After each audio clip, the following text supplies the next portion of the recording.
Es en 1931 cuando se decide elaborar el primer borrador del Estatuto Andaluz, mediante una reunión de las principales fuerzas de las diputaciones andaluzas. En Jerez, un año después, y bajo la alcaldía de Francisco Germán, ondearía por primera vez la enseña regional. En Jerez emerge, junto a Infante, la figura de nuestro paisano Antonio Chacón Ferral, infatigable, autonomista y jerezanista. Chacón Ferral, tras un periplo en Buenos Aires, vuelve a Jerez en 1933, creando la Federación Autonomista de Municipios Andaluces, la FAMA, impulsora del futuro modelo de organización autonómica.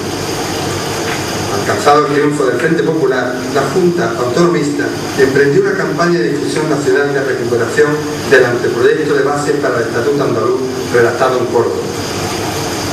El 5 de julio, en la Diputación de Sevilla, se celebraría la Asamblea por Estatuto Andaluz, participando en la misma el primer teniente de alcalde de Jerez, Diego Gómez, junto a Chacón Ferral. Gracias a la Conferencia Internacional para el Respeto de la Idea Olímpica, celebrada en París en junio, surge la iniciativa de celebrar unos Juegos Proletarios en Barcelona, que coincidieran con la convocatoria deportiva nazi de Berlín. La gaditana, formada para tal evento, a la cual pertenecía Jerez, fue representada por los deportes de fútbol, natación, waterpolo, boxeo, ciclismo, además de una sección de folclore. El día 18 de julio, el grupo de deportistas y artistas jerezanos, seleccionados para representar a la provincia en dicha Olimpiada, partieron hacia Barcelona con muchas ilusiones. Pero, cuando llegaron a Sevilla, los trenes fueron detenidos. Los deportistas se alojaron en la Fonda La Montaña, ubicada en la calle Puente y Pellón 11, irrumpiendo el día 21 de julio en dicho lugar un grupo de falangistas, deteniéndolos a todos, acusándolos de rojos. Una vez producido el triunfo del Frente Popular, se consolidan las pretensiones de dar un golpe de Estado por parte de la organización clandestina Unión Militar Española UME.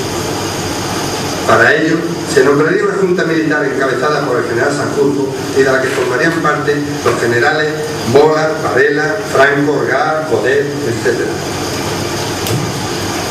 Pero debido a los incidentes del Día de la República y a confidencias por militares comprometidos con dicha sublevación, fueron destinados a distintos puntos de la geografía española en un vano intento del gobierno por hacerle desistir de sus planes golpistas. Mediante la difusión secreta de una serie de circulares, Mola, llamado el director, fue preparando todo el entramado que le llevaría a dar el paso decisivo una vez las circunstancias fueran propicias bajo la jefatura de Sanjurjo. La provincia de Cádiz, la cabeza visible del golpe sería el general Varela, junto al jefe de Falange, José Mora Figueroa, y el dirigente carlista, coronel Luis Redondo. Pero todo se precipita cuando la madrugada del 13 de julio, pistoleros de extrema derecha asesinan en Madrid al teniente de la Guardia de Asalto, José Castillo, y cuando sus compañeros respondieron asesinando al diputado de Renovación Española, José Calvo Sotelo. Aquello adelantaría el golpe militar, fijándose como fecha tope el 17 de julio. Proclamado el estado de guerra en Melilla ese día, se alzan en armas varias localidades del protectorado, así como Ceuta, donde el coronel Yagüe ordenó la salida de las tropas a la calle. En Jerez, desde ese día 17, ya se sabe que el golpe ha triunfado. Un joven de 18 años, Miguel Álvarez, es detenido cuando portaba una pistola y panfletos incitando a la resistencia contra los sublevados, siendo liberado a la fuerza por miembros del ayuntamiento y sindicalistas que piden la intervención policial contra los simpatizantes al golpe. El general Queipo de Llano había tomado el mando de la sublevación en Andalucía, ordenando al comandante Arizón, gobernador militar de Jerez, que declarara el estado de guerra. Momentos después, Arizón recibió la llamada del general López Pinto, informándole de lo que sucedía en Cádiz, pidiéndole igualmente que publicase el citado bando. Le respondió el marqués de Casa Arizón que se disponía a cumplir su orden, pero no obstante no lo haría hasta cerca de las 12 de la noche, pues quería reunir en Jerez la fuerza de los destacamentos situados en Cortijo de Vico y Garrapilo, un total de 60 hombres. Además, se sabe la desconformidad de al menos 2 oficiales bajo su mando en secundar el golpe, y la reticencia de la Guardia Civil, que hasta la madrugada del día 19 no se adheriría a la sublevación. La Comandancia Militar de Jerez se ubicaba en el cuartel de la calle Tardío y desde el 4 de mayo era su comandante el capitán de caballería Salvador de Arizón y Mejía. La cala de recluta número 22 se encontraba en la Plaza Arenal 17 y la yeguada militar se ubicaba en la finca San Benito. El depósito de caballos sementales de la segunda zona pecuaria se hallaba en la Cartuja y el depósito de recría y doma estaba en los cuarteles de San Agustín, contando esta unidad con unos 60 soldados. El cuerpo de seguridad y asalto se encontraba en la Plaza Cielo número 13 y la componían comisario José Núñez, el sargento Luis Espada y 7 agentes auxiliares, siendo su jefe el alférez Alfredo Arriba Sebastián. La Guardia Municipal y Rural de Jerez, cuyo inspector jefe era Antonio Sacón Ferrar, no contaba con jefe desde el asesinato en diciembre del 33 de Juan Tubio Romero, teniendo una plantilla de 80 agentes. La Guardia Civil contaba con 2 cuarteles, uno en la calle Pedra y otro en el convento de San Agustín. Era jefe del escuadrón el capitán Federico Montero, siendo sus unidades de unos 40 hombres. El cuerpo de carabineros se hallaba en la Plaza Domecq y era dirigido por el teniente Isidoro Herrera, ayudado por el cabo Manuel Tebas, con una plantilla de 6 hombres. En Jerez se creó el banderín de enganche del tercio de la Legión en la calle Justicia número 36. Dentro de las primeras milicias que se salían a la calle para apoyar el levantamiento militar se encuentra Falange, que protagonizaría gran parte del episodio represor que vendría inmediatamente. Su jefe en Jerez era Antonio Vega Calero y su jefe de acción Alfonso Patrón e Ignacio de Mora Figueroa. Tenían su sede en la calle Naranja. Falange se había convertido en una fuerza de masa, ya no era el grupo de señoritos que comenzaron su andadura por 1934. Ahora era una organización paramilitar donde hay además empleados, comerciantes y cientos de obreros. No quedaban fuera de este tipo de organizaciones paramilitares los seguidores de Alfonso Carlos I, conocidos como requetés. Con su boina roja llevan en el pecho medallas de santos, capulares y la bandera monárquica carlista. Tenían su sección infantil con los pelayos para los chicos y margaritas para las chicas. Muy pronto formaron el tercio Nuestra Señora de la Merced. Esta unidad estaría compuesta por 4 compañías de fusileros y una ametralladora, siendo uno de sus jefes más activos el duque de Abraham. El batallón miliciano jerezano sería otra fuerza paramilitar en primera línea de las operaciones represoras de la comarca, compuesta por civiles de la armadura y militares jubilados, cuya misión principal sería controlar la retaguardia y detener a las personas denunciadas. Ocuparon como cuarteles la finca número 44 de la calle Larga y un local situado en la Plaza Arenal, siendo su fundador el comandante Arturo Paz Barreto. A finales de julio se habilitó para el contingente aéreo y el material de las fuerzas rebeldes el aeródromo de Zarandilla, cerca del puente de la Cartuja, siendo utilizado por primera vez el 29 de julio. Las fuerzas extranjeras, compuestas por alemanes, italianos y moros, fueron ubicados en las naves que existían en la estación de pequeña velocidad, en la Huerta Pintada, muy cerca de donde hoy se encuentra la figura del Minotauro. Continuando con el relato de lo ocurrido aquel 18 de julio, por la tarde y en la casa colectiva se crea un comité de resistencia presidido por José Arantave del Sindicato de Albañiles de la CNT, quien hizo llamamiento a los trabajadores para resistir a los militares golpistas. Desde el ayuntamiento se exhorta al pueblo a que resistiera a los mafiosos, se declara la huelga general, se ordena el cierre de establecimientos y se organizan detenciones y registros en domicilio de personas derechistas. El alcalde Oliver, sobre las 6 de la tarde, telefoneó al comandante Arizón, quejándose de su pasividad, pues no se le había presentado para informarle de lo que ocurría, como habían realizado todas las fuerzas sociales y políticas. Arizón al teléfono le contesta: no sé lo que hacen o harán los demás, pero sé lo que tengo que hacer y por las buenas o por las malas lo haré. Luego colgó en seco la parada. Pero las operaciones militares ya están en marcha. Se ocupa la emisora local de Radio Jerez, se refuerza la cárcel y se incrementa la vigilancia en las calles, en el campo y en las carreteras. La Falange tenía preparada ese día 18 desde muy temprano su fuerza, 5 escuadras, es decir, 55 hombres dispuestos con sus armas. Sobre las 7, la calle bulle, sonaron disparos en distintos sitios de la población.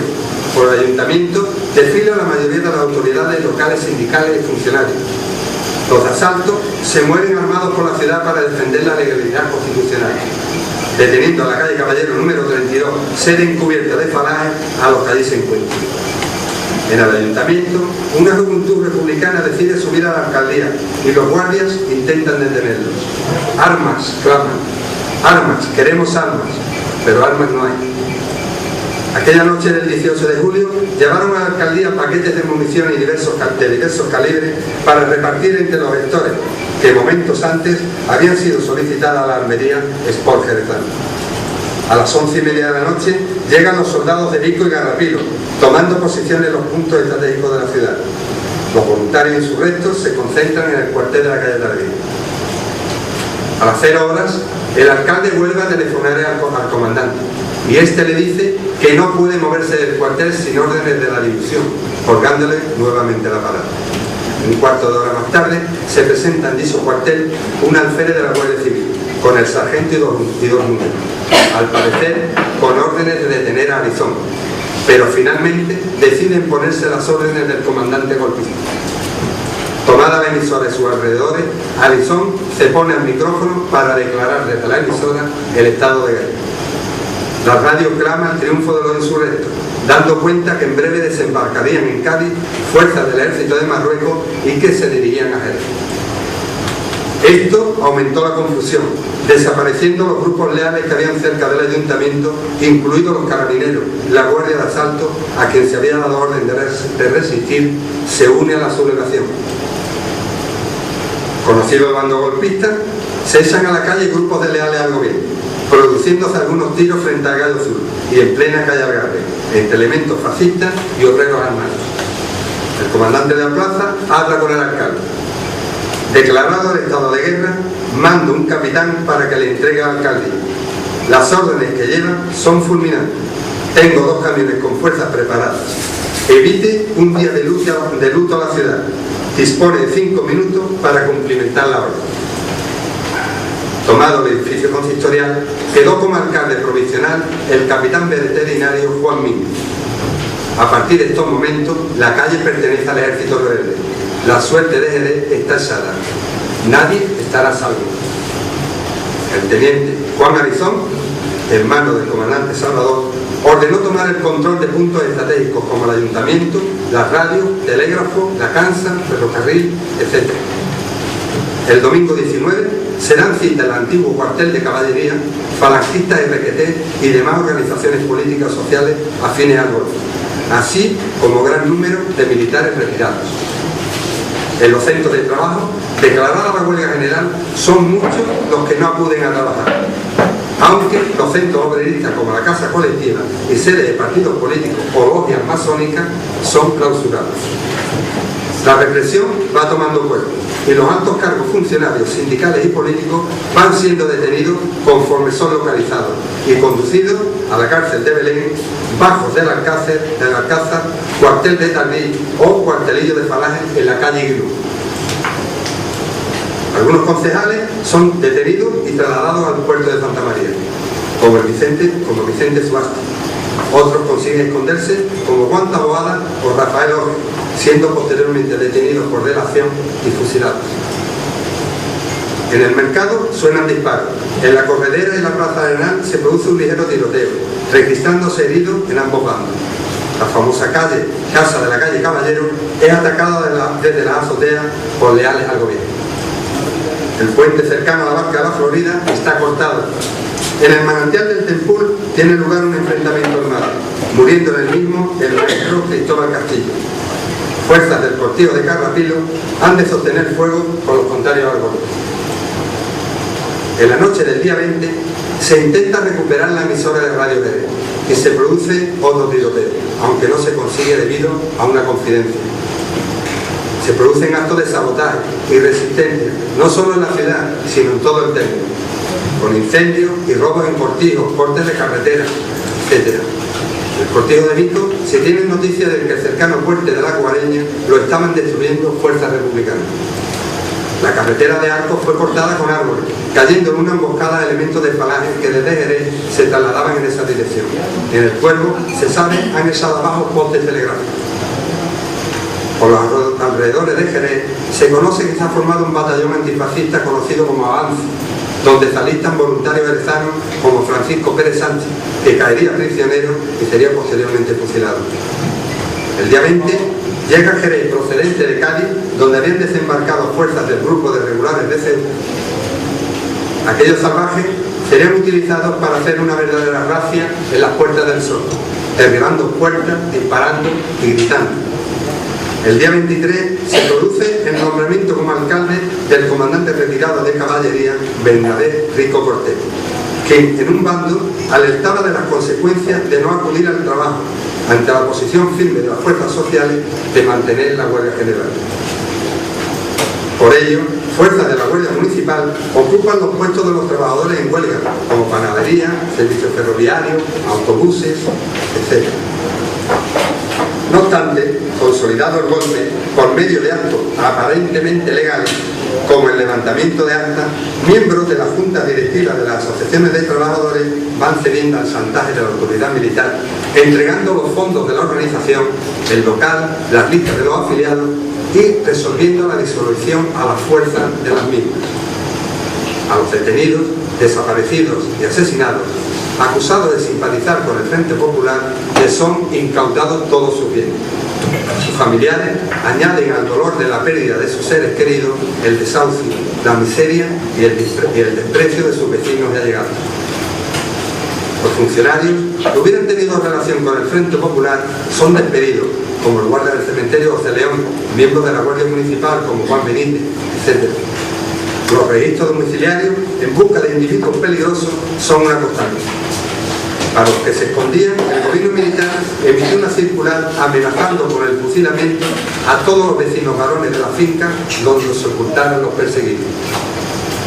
Sobre las torturas que se practicaron, por lo general consistían estas en administrar a los reclusos 1 litro o más de aceite de ricino, en el cual se echaba pan en gran cantidad, serrín y alcohol. A las mujeres detenidas y poco comprometidas, le afeitaban la cabeza como escarnio público. A los encarcelados no se les proporcionaba alimento, debiendo la familia facilitarlo. Después de aguantar largas colas, estos se acercaban con su canasto esperando que se lo admitieran, pues eso indicaba que su familiar estaba vivo. Cuando se lo devolvían diciéndole que el preso había perdido el apetito o que ya no hacía falta que viniera, eran señales de un fatal desenlace. Se suprimió la prensa, no afecta al nuevo régimen, y desde la emisora de Radio Jerez se empiezan a oír himnos militares. Se escuchan coplas como Suspiros de España. Además, se transmiten noticias de la radio y prensa portuguesa y se emiten órdenes de los sublevados. La censura de cualquier tipo de información que pudiera ser importante constituía un riesgo añadido. Así, quedaría prohibida toda noticia que no se encontrase en la prensa sobre las operaciones militares, transporte de fuerzas, etc. La noche cae sobre la ciudad bajo el toque de queda. Desde las 10 de la noche deambula por medio de la sonda la voz del general golpista Queipo de Llano, con sus terribles alocuciones desde Radio Sevilla. Cualquier relación con los dirigentes que representaban al gobierno republicano significaba la encarcelación o el tristemente llamado paseo, que llevaría a cientos de inocentes a aparecer en cualquier cuneta o en la famosa explanada a mano derecha de la Plaza de Toros. Muchos de los que delataron el paradero de los republicanos fueron en un principio detenidos y gracias a su colaboración posteriormente colocados al servicio de los órganos represores, como la Comisaría de Investigación y Vigilancia o la terrible Delegación de Información e Investigación de Falange. Como ejemplo, citamos a Francisco Jordi, que había pertenecido a las Juventudes Socialistas y a la Sociedad de Pintores afecta a la UGT, y que una vez detenido colaboró con el Servicio de Investigación de Falange en confidencias de elementos contrarios al alzamiento y que por sus ideas extremistas tenían que ser detenidos. Para los arrestados ya no basta la cárcel de Belén, el penal del Puerto o el cuartel de Tardí. Muchos son trasladados al Cortijo de Vigo, al Alcázar, a la Plaza de Toros o a la Cartuja, convertidos en campos de concentración.